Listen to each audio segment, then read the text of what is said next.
Isuzu NQR na 4HG1 turbo. Mag-adjust tayo ng handbrake kasi sobrang taas ng handbrake niya. Ayan. So in-adjust na natin dito, pero i-release natin yan. Doon tayo una sa transmission muna, doon sa may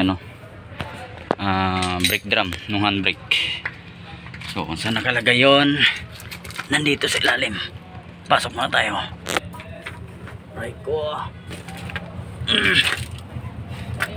So ito, okay, luluwagan natin tong 10mm na bolt. Okay, so may makikita tayong adjuster dyan.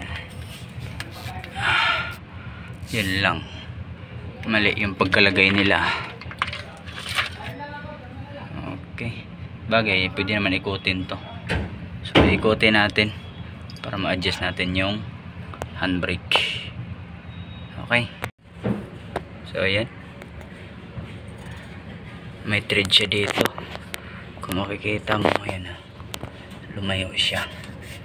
Tapos nagagalaw pa natin yung ating handbrake.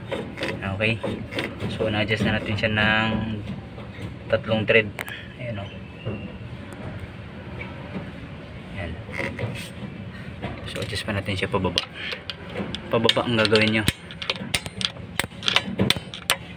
Ayan, pag matigas na siyang ganyan, ibig sabihin lumapat na yun. Tapos hindi na natin maikot yung ating drum. Ayan o. Hindi na natin maikot ng kamay.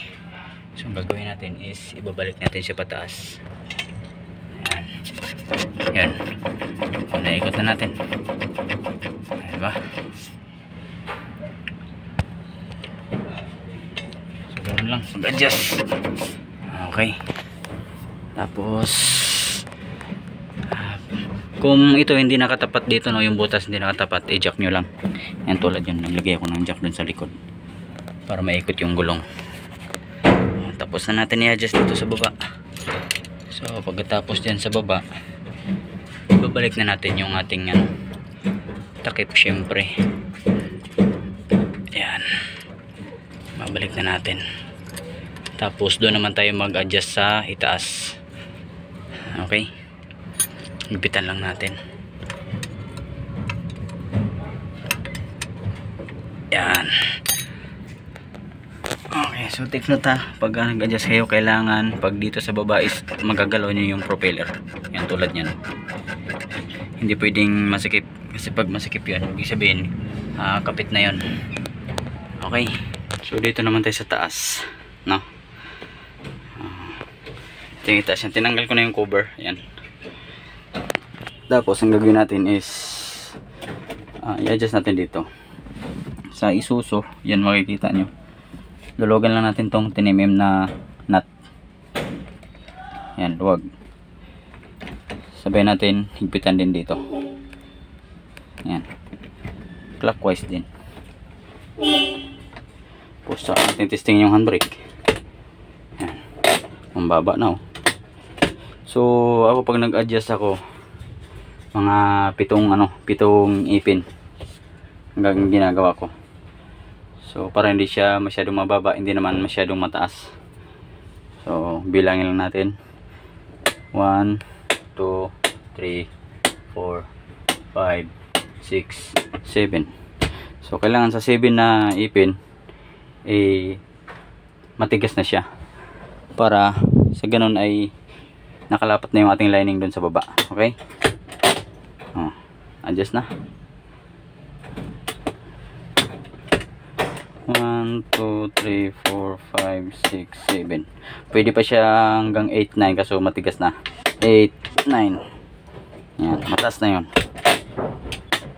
Okay, pag na-adjust nyo na ganyan, hilain nyo na pataas, tapos i-lock nyo na itong gamit lang kayo ng 10mm saka 12mm na open.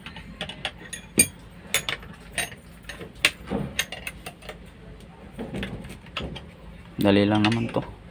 Itong kagandahan sa Isuzu, bilis i-adjust. Okay, double lock lang natin, ganyan lang. So lock na siya. Okay. All goods na. So may ginagawa tayong ano nito ngayon, repair ng bubong nito kasi natanggal na yung pandikit. So pagbalik ng cover, syempre ganun pa rin gagawin natin. Mabilis lang naman ito kasi tatlo lang yung tornilyo. Ayan. May tatlong tornilyo lang siya. So shoot lang natin syempre. Ayan, butas niya. Basic na basic lang to, pero maraming ano dito nagkakamali. Kasi nga dito sila lagi nag-a-adjust sa itaas. Pagkatapos mataas pa rin yung handbrake, hindi nila binabago dun sa ibaba. Ayan, tulad nito, kailangan doon muna tayo sa baba. Pag na-adjust na dun sa ibaba, tsaka na natin igalawin dito sa itaas. Ayan. So simple lang. Balik lang natin yung kanyang tatlong bolt. Ayan, so tapos na. So ganoon lang mag-adjust. No. So dadalhin na ng ano to. Dadalhin ng Mindanao.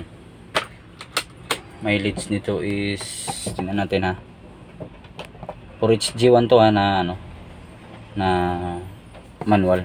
Local to, Casa type. Yan, 25,000. 25,032. Okay.